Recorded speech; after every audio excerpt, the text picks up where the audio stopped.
तो डीमोटिवेट होने का तो मैंने टाइम ही नहीं लिया कि मुझे डीमोटिवेट भी होना है थोड़ा भी, हाँ रिजल्ट देख के, बट नहीं ठीक था, इम्प्रूव ही हुआ है हर बार रिजल्ट मेरा। क्या रिएक्शन था आपका जब आपने अपना रिजल्ट फर्स्ट टाइम देखा? या मुझे तो ऐसा हो रहा था कि खोलूं कि पहले अगला एग्जाम ही बुक कर नहीं, आपको लग कि रहा था कि अगला एग्जाम बुक करना पड़ेगा? वही मतलब यही होता है ना कि हाँ भाई 6 बार से ऐसा ही हो रहा है। मैं तो एग्जाम का रिजल्ट देखती हूँ, मैं नहीं एक सेकंड के लिए भी डिमोटिवेट हुई कि नहीं चलो अगला भरो चक्को अगला। चलो। मुझे पता था कि तैयारी नहीं है, बट स्टिल मैं जाती थी वो पेपर देना ही एग्जाम देना देने है। के लिए, वो देना ही देना है मैंने। तो फर्स्ट एग्जाम जुलाई में था, देन आई थिंक मैंने 1 अक्टूबर को दिया, फिर मैंने 19 नवंबर को दिया, देन 20 दिसंबर को दिया। जो दिसंबर वाला था उसमें मेरे 777 आ गए थे। अगर मैं एग्जाम ना भरूं तो मुझे मोटिवेशन ही नहीं होता था कि पढ़ना है। अगर ऐसा होता था 4 महीने बाद एग्जाम है तो ऐसा होता था कि सो जाओ कल पढ़ेंगे। तो उसके बाद 6 मंथ्स में आपने मल्टीपल अटेम्प्ट्स दिए, 4-5 अटेम्प्ट्स दे दिए? मैंने ये 7th अटेम्प्ट है मेरा। Very nice. या चलो जो भी है देरी से मिले पर सही से मिले ना। या या सबर का फल तो मीठा ही है। या सुना है, आज देखा आपके केस में। नहीं मैं तो रखती हूँ, थैंक्स टू मैंने गॉड। देखा सब में पूरे हैं, B2+, C1 C2। हाँ मैं भी यही देखा पहले कि 7 तो है ना, बाकी तो ऊपर 7 वाले 7 बाद में देखेंगे। ऊपर वाले तो चलो ठीक है। वही तो जब आपने मेरे लेसन स्टार्ट करे थे, जैसे मेरे जो लेसन है वो हिंदी, इंग्लिश एंड पंजाबी में, राइट? तो आपको कोई डिफिकल्टी तो नहीं सेल्फ बेस क्लास? नहीं नहीं ठीक था। इनफैक्ट मैंने तो उनको डबल स्पीड पे देखा, अच्छा। आराम से। हाँ मैंने तो डबल स्पीड पे ही घुमाया उनको, मैंने नहीं ऐसे रखा कि हाँ बिल्कुल आराम से करूंगी, नहीं। जैसा कि मैंने आपको बोला, मैंने उनको पूरी स्पीड में ही किया है उनको, ऐसे नहीं कि 1 पे या 1.5 पे, सीधा डबल स्पीड पे मैंने वो लेक्चर्स देखे हैं। बहुत मतलब ये था कि पेशेंस तो थैंक्स टू गॉड, सीरियसली मैं तो ये बोलती हूँ कि उन्होंने मेरे पेशेंस नहीं खत्म होने दिए। आपके माइंड के ऊपर प्रेशर था जब आपने एग्जाम दिया था? मैं तो बिल्कुल ऐसे भी जाती थी कि मुझे बात करके आनी है बस। कोई प्रेशर नहीं। ऐसा कोई प्रेशर नहीं लिया मैंने कभी। तो मुझे ये होता था कि क्योंकि स्टार्टिंग से जब मैं फर्स्ट टाइम भी गई वहां पे एक फ्रेंच लेडी थी, वो फ्रांस से थी, एंड शी वाज लाइक कि मेरे से ज्यादा कॉन्फिडेंट मुझे आप लग रहे हो। मैंने कहा मैं तो सो मार्केट में बहुत सारे फ्रेंच ट्रेनर्स हैं, why did you choose French with Harman? मुझे तो वैसे ही फेसबुक पे आपकी वीडियो मिल गई थी, तो मैंने देखा, फिर मुझे पैकेज लगा कि ओके आई थिंक ठीक है, बिकॉज मैंने एक दो का सुना कि वो मंथली ही 200-250 चार्जेस कर रहे हैं। एंड एक चीज जो मुझे बेस्ट लगी कि वो रिकॉर्डेड लेक्चर्स। ओके मुझे किसी के लिए हर रोज 1 घंटा नहीं वेट करना, और 1 घंटे में वो जो सिर्फ 4 अक्षर पढ़ा के जाए, इस तरीके से तो 1 साल में ग्रामर होगी मेरी। और इतना पेशेंस तो मेरे में था नहीं, मुझे तो ये था कि स्पीड में चलना है मुझे। तो वो चीज जब मुझे वो रिकॉर्डेड लेक्चर्स का पता चला कि ऐसे ऐसे होते हैं, तो फिर मैंने सोचा, मैंने कहा मुझे वही चाहिए मेन, कि एक बार मेरा ग्रामर का बेस क्लियर हो जाए, उसके बाद तो मैं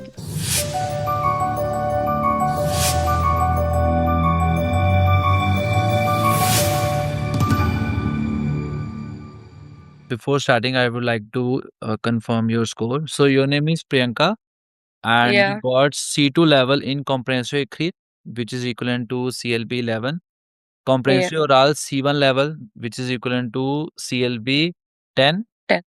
Expression Greek CLB 7 B2 plus. Expression oral B2 plus CLB 7. Wow, yes congratulations. Sir, ये आप ही का थैंक रिजल्ट यू है? So much. Yes sir. चलो कॉन्ग्रेचुलेशन। सो कैसी रही आपकी फ्रेंच की जर्नी? या टिपिकल थी, हम्म। थोड़ा सा ये कि हाँ मोटिवेट रखना है अपने आप को ऑल द टाइम, या बीच में ऐसा होता है कि हाँ भाई होगा नहीं होगा, होगा नहीं होगा, बट ऐसा था कि कर ही दूंगी एक दिन तो। एक दिन कर ही दूंगी, और कर दिया ना आपने। वो वाला तो था मेरे अंदर कि आज नहीं तो कल हो ही जाएगा, तो इसलिए मैंने कंसिस्टेंसी नहीं छोड़ी, हम्म। रेगुलरली उसको पढ़ना, चाहे आधे हम्म। घंटे के लिए ही, चाहे हिम्मत नहीं है बट आधे घंटे के लिए ही पढ़ना पड़े, वो मैंने किया। अच्छा। ओके, सो आपने या कब फ्रेंच क्लासेस स्टार्ट करी थी हमारे साथ, और कब आपका रिजल्ट आया, कितनी देर में आया? मैंने फरवरी 12 लास्ट ईयर 2025 में, उस हम्म। दिन आपकी सब्सक्रिप्शन ली थी पूरे प्लान की 1 ईयर की, हम्म। $685 में। और मेनली मैंने रिकॉर्डेड लेक्चर्स ही देखे हम्म। स्टार्टिंग में, उसमें हम्म। मुझे 1 टू 2 मंथ्स लग गए थे हम्म। B2 तक पहुँचते-पहुँचते। उसके बाद मैंने सेल्फ स्टडी की, हम्म। मीन्स खुद से ही फोकस किया ज़्यादातर, क्योंकि स्टार्टिंग से ही हैबिट है कि सेल्फ स्टडी ही करती हूँ अपनी मैं। तो अच्छा। क्लासेस मैंने इतनी नहीं लगाई, हुँ, कभी ज़रूरत पड़ी तो बीच में कभी 1-2 क्लासेस, जैसे कि कुछ पूछना है, मेनली कोई डाउट था, हुँ, तो बस क्लास में गए और 1-2 बातें पूछी और वापस। तो हुँ, अपने स्केड्यूल के अकॉर्डिंग चलती थी कि ओके 10 डेज़ में इतना कवर करना है, ये बुक पढ़नी है हुँ, एंड वर्ब्स करनी है, इस दिन में ऐसे-ऐसे करना है। तो वो एक प्लानिंग तो मेरी एंड तक थी बिल्कुल। वो हुँ। पेज बनना नहीं मेरा बंद हुआ कि अगले 10 दिन में क्या करना है बस। तो वो तो मैं हर बार बनाती थी प्लानिंग। कई बार वो आधा ही हो पाता था, कई बार 75% हो पाता था, फिर से प्लानिंग करनी पड़ती थी हुँ, कि कैसे करना है, तो वो चलता ही रहता था। तो फर्स्ट एग्ज़ाम मैंने 29th जुलाई को दिया था, अच्छा, 2025 में। ठीक है। वो मेरे वर्क परमिट एक्सटेंशन के लिए था, तो हुँ, उसमें मेरे आ गए थे लिसनिंग में 5, स्पीकिंग में 433 मीन्स B2 जो लो लेवल होता है वो वाला, एंड रीडिंग में 4, राइटिंग में 5, ऐसे वो आ गया था, तो उससे मेरी वर्क परमिट एक्सटेंशन तो हो गई थी। हुँ, सो उसके बाद सेकंड टाइम में मेरे स्पीकिंग और राइटिंग में 7-7 आ गए थे। बट उस टाइम पे मेरी लिसनिंग एंड रीडिंग काफ़ी वीक थी। हुँ। तो मुझे ये था कि अगर मैं एग्ज़ाम ना भरूँ तो मुझे मोटिवेशन ही नहीं होता था कि पढ़ना है। अगर ऐसा होता था 4 महीने बाद एग्ज़ाम है, तो ऐसा होता था कि सो जाओ कल पढ़ेंगे। तो तो ऐसा होता था कि नहीं अभी छोड़, कोई बात नहीं, थोड़ी देर बाद कर लेंगे। तो उस चीज़ को अवॉइड करने के लिए जैसे ही रिज़ल्ट आता था विदिन 1 आवर मैं नेक्स्ट एग्ज़ाम भर देती थी। अच्छा, तो माइंड में ऐसा होता था कि ओके एग्ज़ाम है, पढ़ना है। So okay. वो एक प्रेशर मैंने अपने आप को देने के लिए बार-बार हर आई थिंक एवरी मंथ और 1 एंड हाफ मंथ मैंने एग्ज़ाम दिया अच्छा, कि चाहे जो भी, क्योंकि मुझे पता था कि तैयारी नहीं है, बट स्टिल मैं जाती थी वो पेपर देना ही एग्ज़ाम देना है। देने के लिए, कि वो देना ही देना है मैंने। तो अच्छा, अ, फर्स्ट एग्ज़ाम जुलाई में था, देन आई थिंक मैंने 1 अक्टूबर को दिया, फिर मैंने 19th नवंबर को दिया, हुँ, देन 20th दिसंबर को दिया। जो दिसंबर वाला था उसमें मेरे 777 आ गए थे। हुँ, तो listening, reading, writing and then फिर जनवरी में same listening, reading, writing clear हो जाना और वो स्पीकिंग का हाफ बैंड ना आना। वो लास्ट 3 एग्ज़ाम से ऐसा ही चल रहा था। सो इस बार मेरा मेन फ़ोकस ये था कि मैं स्पीकिंग पे फ़ोकस करूँ, बिकॉज़ बाकी तीनों में क्लियर हो रहा है, इट मीन्स कि मेरा लेवल सही है उनमें। तो बिल्कुल। उन पे मैंने सिर्फ 15 टू 20% ही फ़ोकस किया कि चलो 9-8 आ रहे हैं तो कितना ही कम हो जाएगा, 7 तो आ ही जाएँगे। तो इतनी अंडरस्टैंडिंग तो है अभी मेरी। तो उनको मैंने थोड़ा कम रख के मैंने स्पीकिंग पे ज़्यादा फ़ोकस किया उस किया टाइम मतलब पे। कि सो या इट वाज़ गुड। 6 मंथ्स में आपने जो फ़रवरी से आपने क्लासेस जॉइन करी, 6 मंथ्स में पहले आपने वर्क परमिट एक्सटेंशन का स्कोर लिया, सीएलबी 5 हाँ लिसनिंग जी, स्पीकिंग में लेके। या उसके बाद 6 मंथ्स में आपने मल्टीपल अटेम्प्ट्स दिए, 5 4-5 अटेम्प्ट्स दे दिए? मैंने ये 7th अटेम्प्ट है मेरा। Very nice. या मतलब तो इस मतलब बार मुझे पेपर करके देते ही रखना हो गया क्लियर था है, कि क्लियर है। करना है वो क्लियर, मुझे पीछे अपने रह गए आप हैं से हाथ ही धो के। फीलिंग आ रही थी। ओके, सो उसके बाद देन आपका 7th टाइम में आया ना रिज़ल्ट? या चलो बहुत अच्छी बात है, कांग्रेचुलेशंस। ओके, या थैंक तो यू सो मच। स्टूडेंट्स को रीडिंग में बड़ी प्रॉब्लम आती है राइट? और लिसनिंग में बड़ी या प्रॉब्लम आती है और मैं देख रहा हूँ कि आपने कॉम्प्रिहेंसिव खरीद में C2 लेवल ले लिया जो कि CLB 11 बनता है, वेरी नाइस। तो रीडिंग में इतना अच्छा स्कोर कैसे आया? रीडिंग में मैं ये कह सकती हूँ कि मैंने डीप रीडिंग काफ़ी की है। हुँ, आप ये समझो कि 2 मंथ्स तक जब मैंने सेकंड एग्ज़ाम दिया था, तो मेरे राइटिंग और स्पीकिंग में मैंने सबसे पहले फ़ोकस किया था हुँ, एंड वो मैंने 2 मंथ तक, आप बोलोगे कि मैंने तो पेन ही नहीं छोड़ा था। हुँ, जो मैं पढ़ रही थी, वही मैं लिख रही थी, वही मैं समझ रही थी, जो भी वर्ब्स आ रही थी, वो कैप बढ़ाने के लिए एंड वो सब चीज़ें। तो 2 मंथ्स तो मैंने बिल्कुल डीप रीडिंग, एक-एक वर्ड को मैंने ऐसे सर्च किया है कि ओके इसका यूज़ कैसे है? हुँ, हुँ। कैसे इस वर्ड को मैं लिख सकती हूँ? क्या-क्या बातें मैं इसके साथ एक्सप्लेन कर सकती हूँ? बट तो वो चैट जो जीपीटी का मैंने काफ़ी यूज़ 1 किया। घंटे की वो जो टाइम होता है उसमें इतने क्वेश्चंस करने होते हैं, वो प्रेशर नहीं था माइंड पे? नहीं, नहीं, नहीं। बिकॉज़ स्टार्टिंग में जब रीडिंग करती थी तो मैंने डीप अंडरस्टैंडिंग की है उसके साथ एंड स्टार्टिंग में मुझे प्रॉब्लम वही आ रही थी कि मुझे टाइम लगता था चीज़ को समझने में। मुझे समझ आने लग गई थी उसके बाद वो, बट उसके बाद भी मुझे कंटिन्यूअसली रीडिंग करते रहना, तो विदिन टाइम माइंड के साथ कहीं न कहीं सेंस बनाती है लैंग्वेज, तो हुँ, आपको फिर उतना टाइम नहीं लगता। Yes, yes. सो व्हाट तो अबाउट वो दी रीडिंग मेरी काफ़ी, मुझे लगता है मैंने डीप रीडिंग की, अंडरस्टैंडिंग बनाई लैंग्वेज के साथ, उसने मेरी लिसनिंग भी अच्छी की, साथ अच्छा, की साथ। अच्छा वो क्योंकि लैंग्वेज के करेक्ट, साथ अंडरस्टैंडिंग बन गई, तो वो समझना जब रीडिंग में आ रहा है समझ में, तो लिसनिंग में भी आ ही जाता बिल्कुल आता है। सो है। या लिसनिंग में भी आपके सीएलबी 10 है, C1 लेवल। लिसनिंग तो स्टूडेंट्स को बहुत मुश्किल लगती है। स्टूडेंट सुनते हैं लिसनिंग, वो कहते हैं नहीं बाबा, हाथ जोड़े लिसनिंग मत करो। आपने क्या किया? एक्चुअली में या एक्चुअली में इस बार भी, मतलब आप ये मानोगे कि 10 आ गए वो, बट हुँ, जब कर रहे होते हैं ना लिसनिंग, वो एक डाउट रहता ही रहता है कि शायद मैंने सही वाला आंसर लगा दिया, हाँ। नहीं लगा दिया। अभी भी इस बार भी मुझे ऐसा ही था, मैंने कहा कहीं मेरे बाकी 3 हो जाए, और फिर मुझे लिसनिंग पे डाउट होता था कि ये मैं सही करके आई हूँ ना। बट या होता है, वो तो डर तो काफ़ी होता है, क्योंकि टाइमिंग का भी कहीं न कहीं प्रेशर होता है उसमें। रीडिंग में आप 2 मिनट एक्स्ट्रा लगा के दोबारा पढ़ लोगे, but um, listening is like कि सुनते ही 10 सेकंड्स में आपको वो 4 ऑप्शंस रीड करने एंड समझना, and that's why reading helps.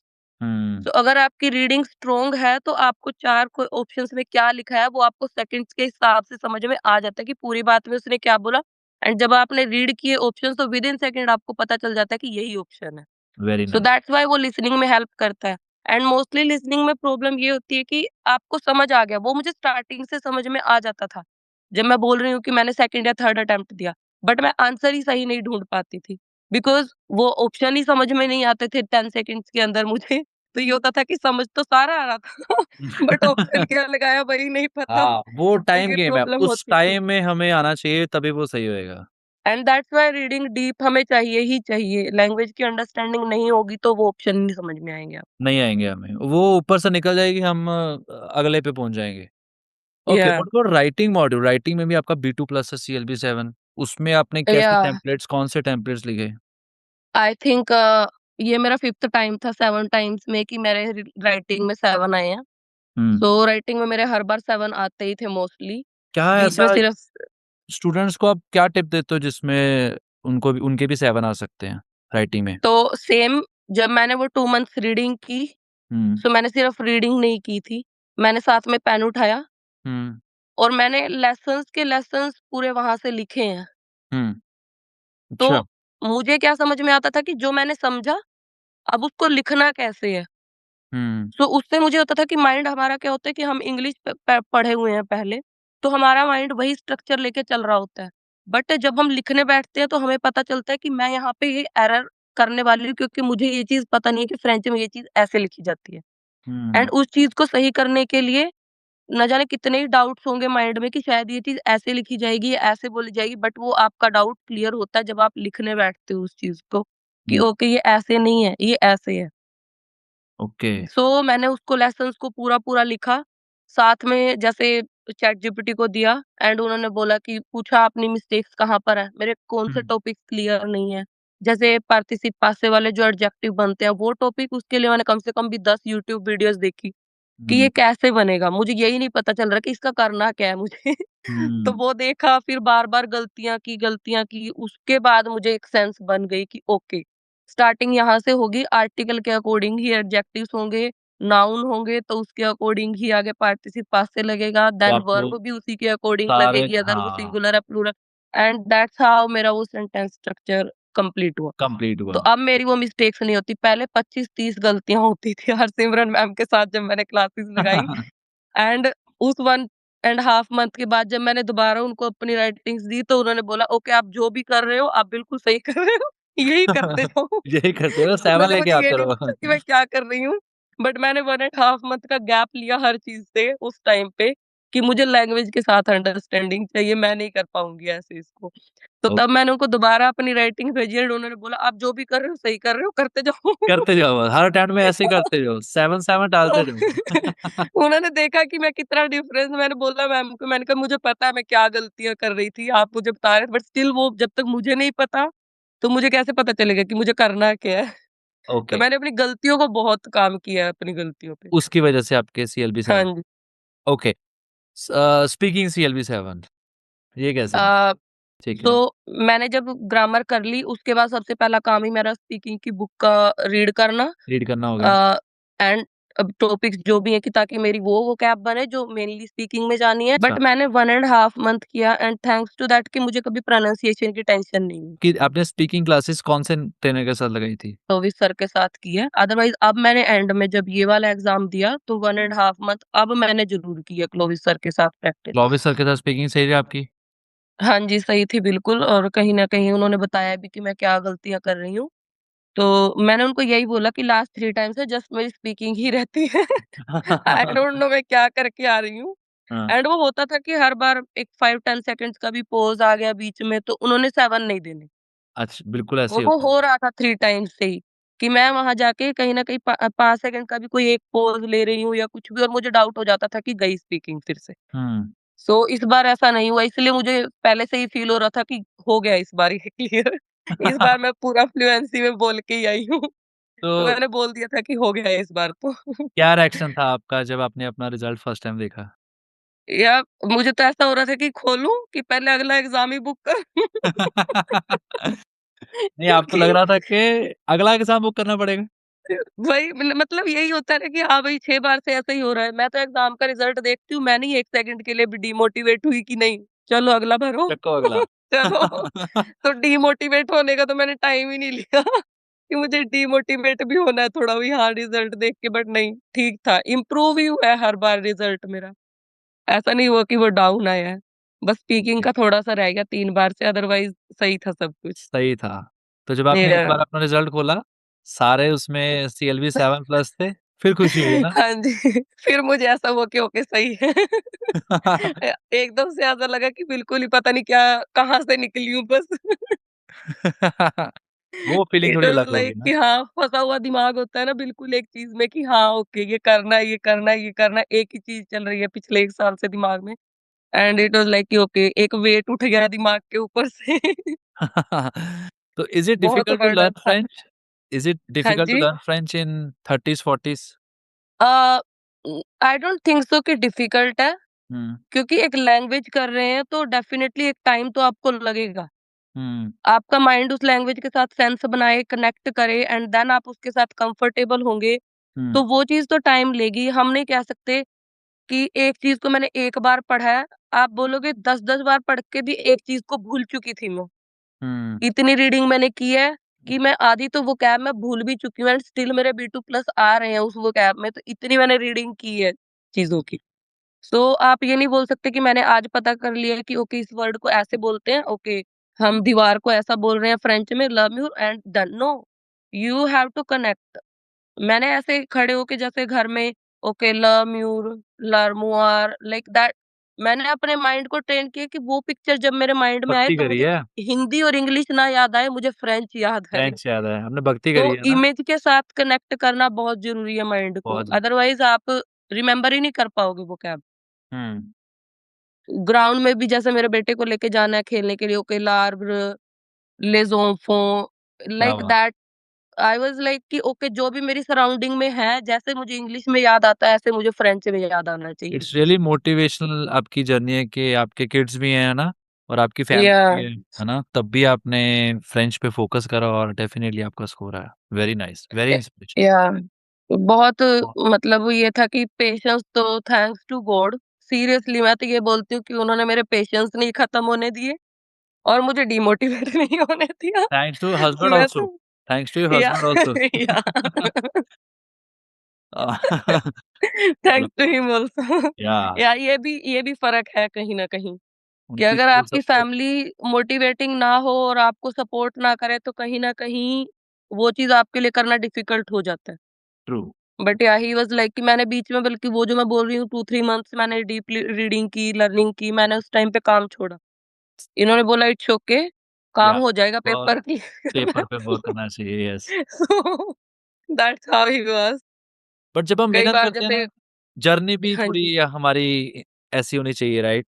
अब जैसे आपकी जो जर्नी है, उसके बाद अगर हम देखते हैं रिज़ल्ट आता है, फॉर श्योर माइंड में होता है कि हाँ, मैंने ऐसे मेहनत करके अचीव करा। उसका मैं तो उसकी एक-एक वैल्यू अलग सेकंड होती है। याद कर रही हूँ पिछले 1 साल का कि मैंने कैसे निकाला। ओहो! It was so much. Okay, okay. But या मैं यही बोलूँगी कि डिमोटिवेट होने की कोई बात नहीं है। हुँ, हर चीज़ के लिए आप कहीं से तो शुरू करते हो, चाहे कोई भी चीज़ लगा लो, कोई भी काम हम कर रहे हैं, अब कुकिंग आज करनी शुरू करूँगी तो मैं एक्सपर्ट नहीं हूँ। विदिन ईयर्स ही वो इंसान एक्सपर्ट होता है उस चीज़ ट्रू, में।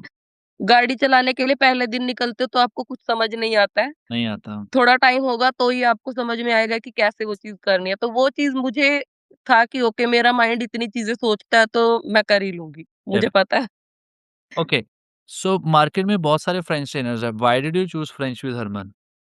मुझे तो वैसे ही फेसबुक पे आपकी वीडियो मिल गई थी, हुँ, तो हुँ, मैंने देखा फिर मुझे पैकेज लगा कि ओके आई थिंक ठीक है बिकॉज़ मैंने 1-2 का सुना कि वो मंथली ही 200-250 चार्जेस कर रहे हैं। एंड एक चीज़ जो मुझे बेस्ट लगी कि वो रिकॉर्डेड लेक्चर्स। हुँ। ओके, मुझे किसी के लिए हर रोज़ 1 घंटा नहीं वेट करना और 1 घंटे में वो जो सिर्फ़ 4 अक्षर पढ़ा के जाए, इस तरीके से तो 1 साल में ग्रामर होगी मेरी। तो वो चीज़ मुझे ऐसा लग रहा था कि ये ग्रामर करने में मैंने तो 1 साल लगा देना, तो मैं पढ़ूँगी कब? और इतना पेशेंस तो मेरे में था नहीं, मुझे तो ये था कि स्पीड में चलना है मुझे। तो वो चीज़ जब मुझे वो रिकॉर्डेड लेक्चर्स का पता चला कि ऐसे-ऐसे होते हैं, तो फिर मैंने सोचा मैंने कहा मुझे वही चाहिए मेन कि एक बार मेरा ग्रामर का बेस क्लियर हो जाए, उसके बाद तो हुँ, मैं किताबें पढ़ ही दूँगी। तो जो मेरे रिकॉर्डेड लेक्चर्स थे वो हेल्प करे आपको इस केस में? तो 70% बेस होता है ना लैंग्वेज का, वो हुँ, बन जाता है कि उसके बाद आप रीडिंग स्टार्ट कर सकते हो किताबों की। हुँ, तो वो चीज़ काफ़ी हेल्प करी वहाँ पे कि ओके एक बार सेंटेंसेस बनने स्टार्ट हो गए थोड़े-थोड़े और हुँ, अब आप रीडिंग करो, अब आपका दिमाग है कि आप कितना कर रहे हो। No I okay. Think it was good, hmm, it was nice क्योंकि वहीं से मुझे ऐसा लगा कि वो रिकॉर्डेड लेक्चर्स करने के बाद कि ओके अब मैं इसको नहीं छोड़ने वाली। अब तो मैं कर दूँगी। चलो बहुत अच्छी बात है, बहुत खुशी है कि या आपका रिज़ल्ट क्लियर हुआ है या और चाहे 7 टाइम में हुआ, बट आपका जो वर्क परमिट एक्सटेंशन वाला रिज़ल्ट था वो तो चलो फर्स्ट टाइम में होगा राइट? हाँ जी, वो तो उसकी इतनी आ गई स्ट्रगल थी नहीं होगी। मेरी। हुँ, हाँ जी, वो तो मैंने कर दिया था स्टार्टिंग में। वो तो फर्स्ट टाइम में ही मुझे पता था कि मैंने कर देनी है, लिसनिंग इतनी हो चुकी है हुँ, एंड स्पीकिंग भी इतनी हो चुकी थी। हुँ, वेरी नाइस। तो स्पीकिंग तो मैंने सबसे पहला फ़ोकस ही स्पीकिंग पे किया था पूरी लैंग्वेज में कि ये मुझे बाद में मुझे लग ही रहा था यही मुझे अटकाएगी और वही हुआ एंड में वही हुआ। 3 बार एग्ज़ाम मुझे उसी के लिए देना पड़ा। ओके, चलो जो भी है देरी से मिले पर सही से मिले ना? याह! हाँ, याह! सब्र का फल तो मीठा ही है। याह! सुना है आज देखा आपके केस में। नहीं मैं तो रखती हूँ थैंक्स टू गॉड।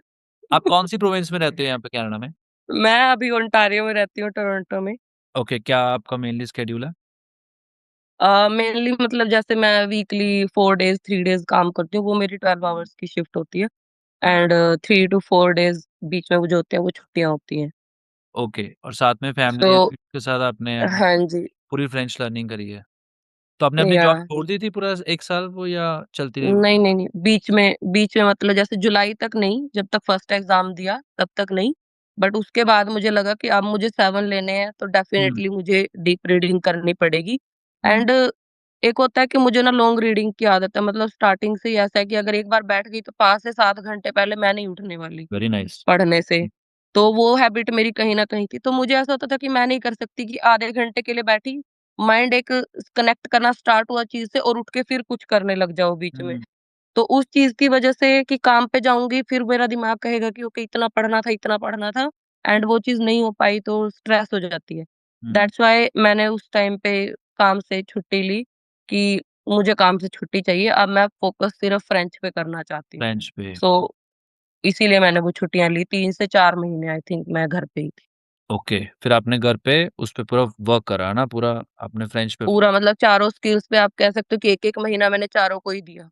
प्रियंका कुछ लोग ऐसे बोलते हैं कि 2 महीने में या 3-4 महीने में सीएलबी 5, सीएलबी 7 आ सकता है। नहीं? नहीं आ सकता, नहीं आ सकता? नहीं आ सकता पर क्यों नहीं आ बिकॉज़ सकता? It's like too much. हाँ। It's like too much grammar करने में ही आपको 2 महीने निकल गए, जबकि इतने सारे रिकॉर्डेड लेक्चर्स थे हमारे पास तो। वही करने में हमें 2 महीने निकल गए, तो लैंग्वेज लर्न करने में तो इंसान को और भी और जैसा कि मैं बोल रही हूँ कि एक-एक वर्ड आपको 5-5 10-10 बार जब कनेक्ट होता है कि ओके इस चीज़ को ऐसा बोलना है फ्रेंच में, स्टिल वो इंग्लिश याद आती है बीच में, स्टिल हिंदी में याद आ जाता है, फ्रेंच नहीं याद आती। पर बहुत लोग कहते हैं कि 4 से 5 महीने में फ्रेंच हो जाएगी और सीएलबी 7 भी आ जाएँगे। नहीं होता ऐसे? नहीं, सीएलबी 7 तो मैं नहीं कह सकती। 5 मंथ्स में या 6 मंथ में जैसे मेरा हुआ कि 5 आ गए, 5 वो आ मैं गए थे मान आपके सकती केस हूँ कि चलो 5 के लिए आप कर सकते हो 5 हुँ, मंथ्स इतने में, बट 7 के लिए 7 तो नहीं आ नहीं मुझे सकता। लगता। नो। 7 के लिए आई बिलीव कि वो 6 मंथ्स टू 12 मंथ्स का प्रोसेस या है ना? 8 टू 9 मंथ्स, जैसे 8 मुझे टू 9 दिसंबर मंथ्स का तक का एवरेज। टाइम लग गया था कि वो 777 और सिर्फ वो स्पीकिंग के थोड़े से रह गए थे नंबर। हुँ, वो आई थिंक उस टाइम पे मुझे लगता था कि मेरी लैंग्वेज तो हो चुकी है। Very nice. लैंग्वेज तो हो चुकी है, बट थोड़ा-सा एग्ज़ाम पे अब मुझे अच्छे से फ़ोकस करना हुँ, पड़ेगा। निशा मैम ने जब मुझे आपका रिज़ल्ट भेजा ना मुझे बड़ी खुशी हुई पहले मैंने देखा। पहले मैंने देखा सब में पूरे हैं B2+, C1, C2 हाँ, बहुत मैं भी सारे। यही देखा पहले कि 7-7 तो है ना, बाकी तो ऊपर 7 वाले 7 बाद में देखूँगी। ऊपर वाले तो चलो ठीक है। वही। एक्चुअली क्या होता है कि जब ऊपर वाले ज़्यादा भी हो ना नीचे में 7 की जगह 6 रह जाए वो सारी मेहनत खराब हो जाती है। वो मेरे ऐसे ही हुए, वो पिछली बार वाले, ऐसे ही हुए वो मेरे। 9, 9, 7 और वो 6, ओके, ऐसे 9, 8, 7, 6 लाइक दिस। तो वो बड़ा वो होता था कि यार डिमोटिवेट 20-25 नंबर से वो रह जाना, बट स्टिल मुझे ये था कि मैंने कर देना, मैं ऐसे जाने नहीं दूँगी इसको। Okay fine. तो जब आपने मेरे लेसन स्टार्ट करे थे जैसे मेरे जो लेसन्स है वो हिंदी, इंग्लिश एंड पंजाबी में राइट? तो आपको कोई डिफिकल्टी तो नहीं हुई सेल्फ पेस क्लास? नहीं, नहीं, ठीक था। इनफैक्ट मैंने तो उनको डबल स्पीड पे देखा, अच्छा। आराम से। हाँ, मैंने तो डबल स्पीड पे ही घुमाया उनको, मैंने नहीं ऐसे रखा कि हाँ, बिल्कुल आराम से करूँगी, नहीं। जैसा कि मैंने आपको बोला, मैंने उनको पूरी स्पीड में ही किया है उनको। ऐसे नहीं कि 1 पे या 1.5 पे, सीधा डबल स्पीड पे मैंने वो लेक्चर्स देखे हैं।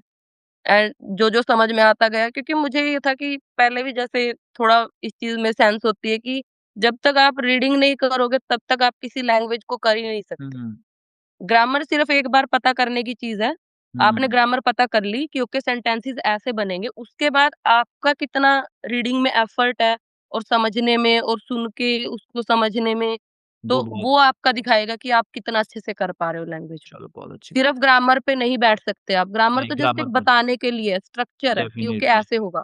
उसके बाद प्रैक्टिस एंड अपने एरर्स देखना, इन ट्रू, चीज़ों पे काम करना, वही आपको आगे लेके जाएगा। ट्रू। तो लास्ट क्या एडवाइस है आप जो स्टूडेंट्स को देना चाहते हो जिसकी वजह से उनका सीएलबी 7 हर मॉड्यूल में आ जाए? ओके, स्पीकिंग के लिए फर्स्ट ऑफ ऑल मैं वही बोलूँगी कि आपको लिसनिंग के साथ ही स्पीकिंग पे चलना है। ठीक है। एंड जो भी स्पीकिंग की क्लासेस जैसे जो ये यूट्यूब पे वीडियोज़ होती हैं, हुँ, जो हुँ। कि बिल्कुल फ्रेंच बोलते हैं लोग, सही वाले, ये नहीं बहुत कि अच्छे। अपने इंडियंस या नेटिव कोई हुँ, ऐसे करके, राइट? नेटिव्स वाले जो उन्होंने वो करके दिखाया होगा ना, टॉपिक, टास्क 1, टास्क 2 फ्रेंच में, वो वाला अगर देखते हैं तो एक थोड़ी-सी सेंस बनती है कि ओके हम इतना भी कुछ करने नहीं जा रहे हैं वहाँ पे। इट्स हुँ, जस्ट एक नॉर्मल कन्वर्सेशन हुँ। कि ओके बात ही करके आनी है हमने, एंड इसी माइंडसेट के साथ अगर आप जाओगे तो आप बहुत अच्छे से करके आओगे। आपके माइंड के ऊपर प्रेशर था जब आपने एग्ज़ाम दिया था? नहीं? मैं तो बिल्कुल ऐसे भी जाती थी कि मुझे बात करके आनी है बस। कोई प्रेशर नहीं। ऐसा कोई प्रेशर नहीं लिया मैंने कभी। तो मुझे ये होता था कि क्योंकि स्टार्टिंग से जब मैं फर्स्ट टाइम भी गई वहाँ पे एक फ्रेंच लेडी थी, वो फ्रांस से थी। एंड वो मेबी वो सिर्फ बोलना ही जानते थे, उनको इतना मतलब जैसे हमारे बच्चे होते हैं ना यहाँ पे आके कि हिंदी बोलना ही जानते हैं, वो पढ़ना-लिखना नहीं जानते हैं। वो शायद ऐसे थी। एंड शी वाज़ लाइक कि मेरे से ज़्यादा कॉन्फिडेंट मुझे आप लग रहे हो। मैंने कहा मैं तो हूँ। एग्ज़ामिनर आपको ऐसे बोल रहा था?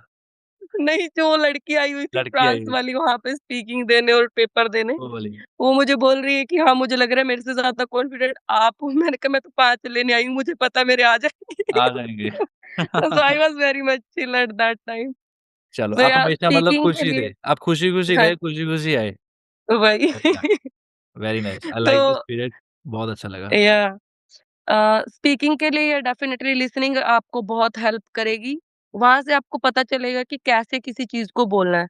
हुँ, and one other thing is कि कोई भी वर्ब आप कर रहे हो तो आपको पता होना चाहिए कि उसके यूजेस क्या-क्या हैं। क्या यूज़ेज़ ये तो होते मैं मेनली वर्ब के लिए बोलूँगी ही बोलूँगी।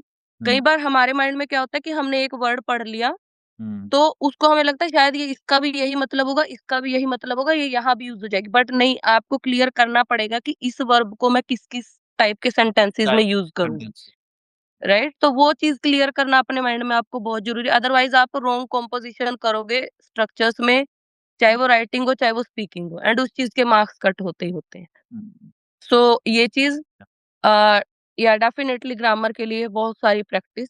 प्रैक्टिस। लिखते रहो, 25 एरर हो रहे हैं, 30 एरर हो रहे हैं, आपको नहीं डरना है।